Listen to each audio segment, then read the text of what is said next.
Hello Anna, this is your practice guide video for your first week of practicing.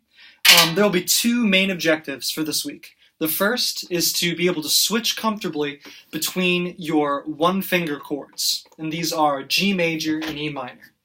So just to recap, when you play the G major one-finger chord, you take your pinky and you place it on the 3rd fret of the 1st string. And then you play the first 4 strings. Then, to switch to E minor, you take your middle finger and you put it on the 2nd fret of the 4th string. And you play, once again, the first 4 notes. So then switching in between it will sound like this.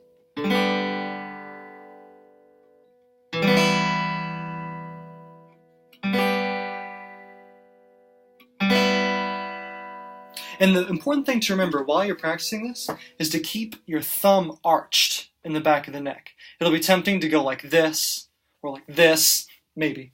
But if you keep your thumb arched and your fingers arched, you should be able to play only the note that you're touching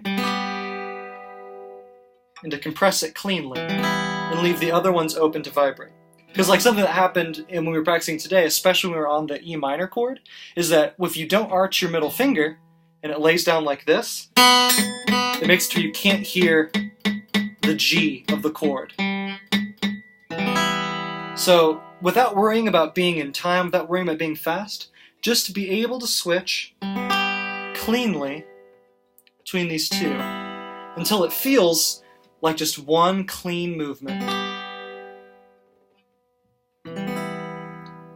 And when that gets boring, as you're practicing day to day, run through your A minor pentatonic scale. And here I'm going to give you a recap tutorial on how to play that. The first note happens on the 5th fret of the 6th string.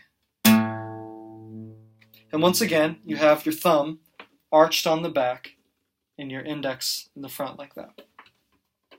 So the first note, there.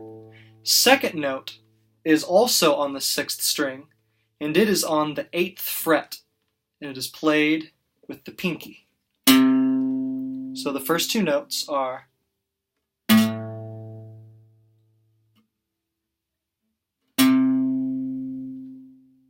then the next note is on the 5th string, 5th fret, and that's played with your index finger. So the first 3 notes look like this.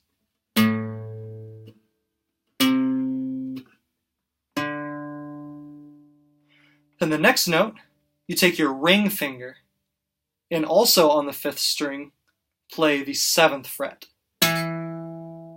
So, up to this point.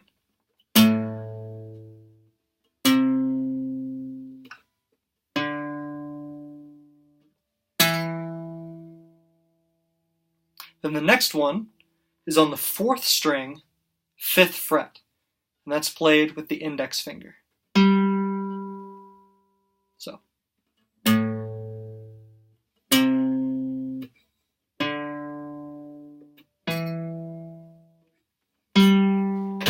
And then the last and final note is also on the 4th string. It is on the 7th fret, and it's played with the ring finger. So, up to that point,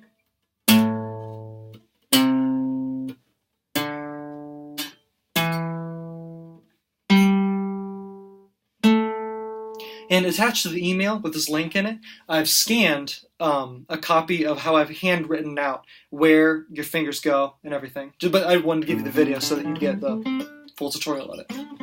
So if you practice those 2 things this week, you should have the foundation, those motor skills to keep pressing on toward the goal. As always, do not hesitate to email or call with any questions you have. Have a great week.